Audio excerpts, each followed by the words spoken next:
kind of striking to hear a Treasury Secretary take after his successor like that. Yeah, especially Hank, because Hank Paulson's a very cautious individual in terms of my experience with him, and he has to feel pretty strongly to say something that's strong. And we agree with him. It sounds so strange to be opposed to something, a regulation that makes it harder for American companies to, for patriots like Hank or myself, for American companies to be leaving their headquarters, leaving the country. But American companies, because of what Hank referred to, are at a competitive disadvantage, and that's not good for the macro economy. I think we see the sluggish growth that we've seen is in part due to the unintended consequences of regulatory actions like this one. So you're in line with Paulson. On the other hand, you do say it's understandable why Treasury's been so active on this issue. So where's the line?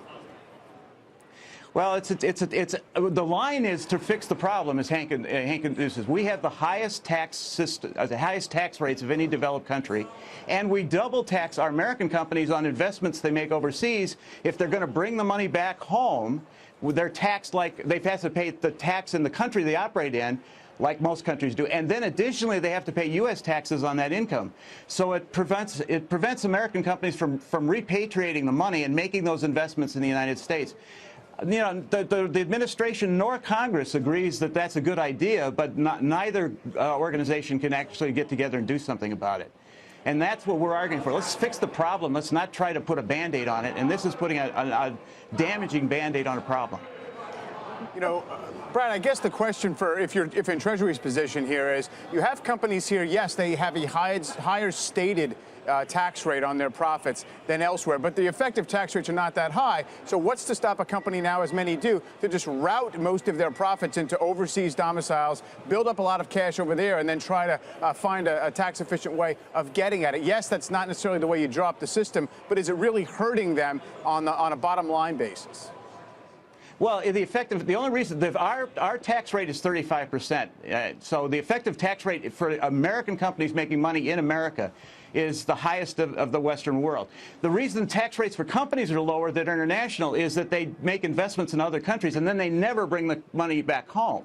So we're arguing that that just doesn't make sense from an incentive standpoint. It diminishes the amount of investment that should naturally occur in the United States, and that's what I think we've got to correct. But the argument against your case that they should at least allow inversions in the meantime until we can get to some comprehensive tax reform, the problem with that is that American companies operating and headquartered here, they have the best access to top talent from the top universities. They have fair competition. They have the best lawyers. I mean, there's so many benefits and advantages that you hear about all the time to being an American company. So don't they have to pay their fair share in American taxes and contribute to the base to get that? Well, first of all, this is taxes being charged on business done from American companies, but in other countries in the world. And 35% of an income is a pretty high share, especially when you think that the person getting that income is going to be paying taxes on the income they make on the money made by the companies they invested in. So it's a pretty high rate of taxation.